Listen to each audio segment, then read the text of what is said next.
Hello guys, my name is Labandia Mulig. I'm a first year college student taking the course of Doctor of Veterinary Medicine, Section A4 in Southwestern University. I'm here to defend my muscular resistance training prescription. Before we proceed, let's take a look first at my muscular resistance training prescription. So, as you can see right beside my screen, and my FaceTime, that is my muscular resistance training prescription. First is the training age, which I put 18 in the table. Next is the goal, which is to lose some weight and gain some strength. And so for the volume, I put moderate in the table. It's because it is highly recommended for adults to perform one or more sets of 10 to 15 repetitions of moderate intensities, which I have considered myself as an adult. As what I have decided for the frequency doing the muscular resistance training is twice a week. And for the session duration, I put 60 minutes or 1 hour including the warm-up and cool-down for each session of training just to keep on maintaining the goal of achieving the muscular strength. Next is the warm-up stretch. First is the standing quad stretch, which has the duration of 60 seconds and a consecutive of 2 sets, then 10 repetitions. And the reason for why I choose standing quad stretch, it is because stretching increases my flexibility and range of motion.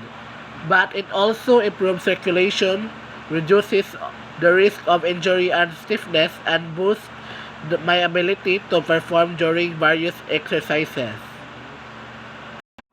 Next is walking lunge, which has 60 seconds and 2 sets, then 10 repetitions.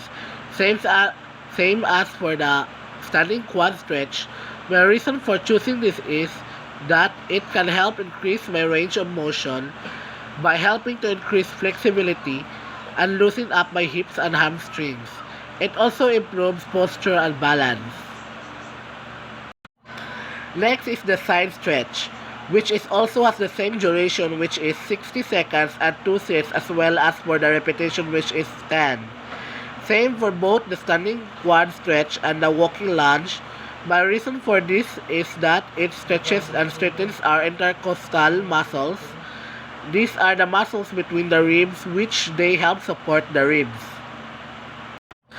Now let's go to the exercise that I will be doing.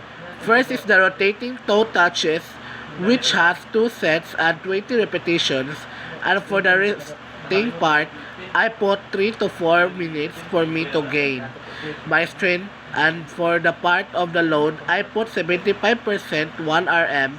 And lastly is the RPE, which I put 6 for moderate activity, which I am breathing heavily while doing the rotating toe touches, but still I am able to hold a short conversation.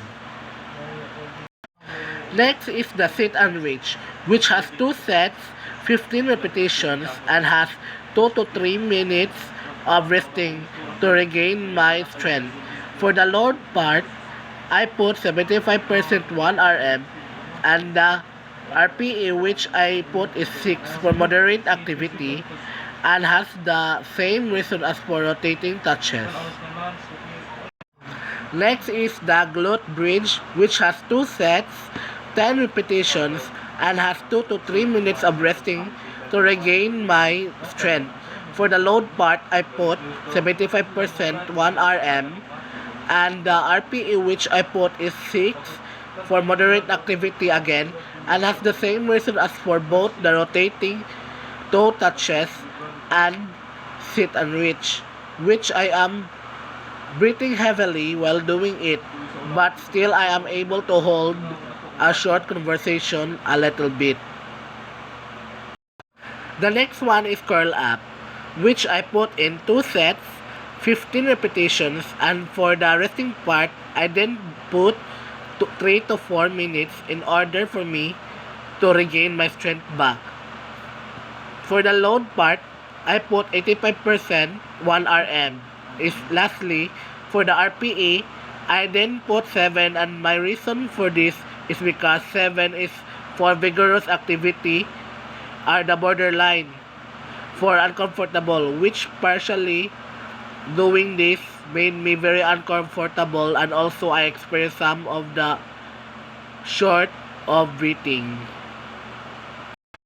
Next is squat, which has 2 sets, 15 repetitions, and for the resting time, I put 3 to 4 minutes.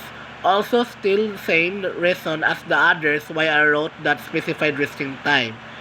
For the load, I then put 85% 1 RM, and then the RPE I put 7, which is the borderline, and that the reason for that is just the same as the curl up. Next is the standing overhead dumbbell presses, the last part of the most focused strength exercise, which I put 2 sets, 15 repetitions, and for its resting time, I put 3 to 4 minutes so that I can regain my strength. The load I put in it is 85% 1 RM, and RPE is 7, because I also feel uncomfortable doing the standing overhead dumbbell presses, same as for both the curl up and the squat. The next part is the cool down stretch, which it has 3 parts that I'm going to do. First is the seated forward bend. My duration for this is 60 seconds, and there are 2 sets of this. Then the repetition for this I will be doing is 10. My reason for this is that it calms the brain and helps relieve stress and mild depression. It stretches the spine, shoulder, hamstrings, and helps improve the digestion. Next is child's pose. The duration I set for this is 60 seconds, and that there will be 2 sets for this. Then the repetition for this is 10. My reason for this is that it increases the blood circulating to the head. It gently stretches my spine, thigh, hips, and ankle, and also it helps calm the mind, reducing anxiety and fatigue. Next is head to knee forward bend, which is the last part of the cool down stretch part. As you can see in the table, the duration that I put in it is 60 seconds. Then the set is 2. And lastly, the repetition for it is 10.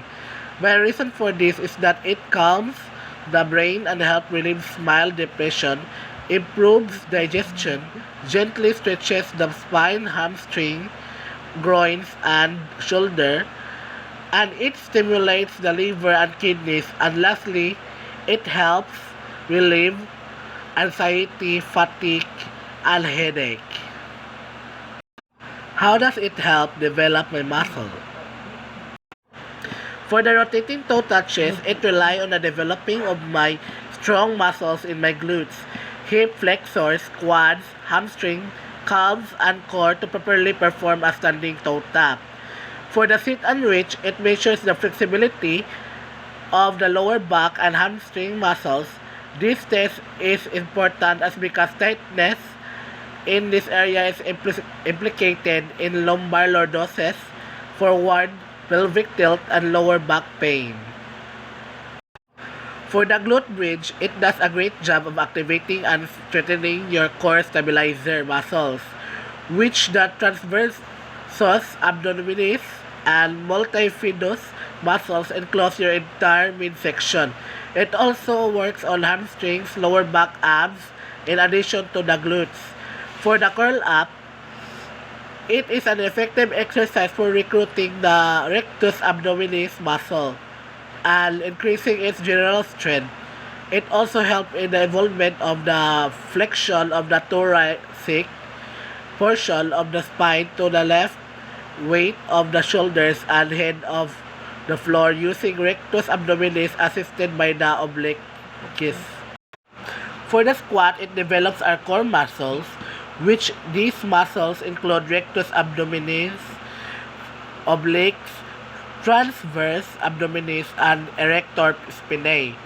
For the standing overhead dumbbell presses, it increases the strength and size of the shoulder muscles, the strength and size of the tricep muscles, the strength and size of the trapezius muscle, and the strength in the core muscles such as the obliques, transverse abdominal muscles, lower back, and spinal stabilizers when performing the exercise while standing. That would be all. And for those who are still watching this video, thank you very much for staying. And if you want to show your support, please click that like and subscription button, and don't forget to hit that notification bell for more upcoming videos. Thank you.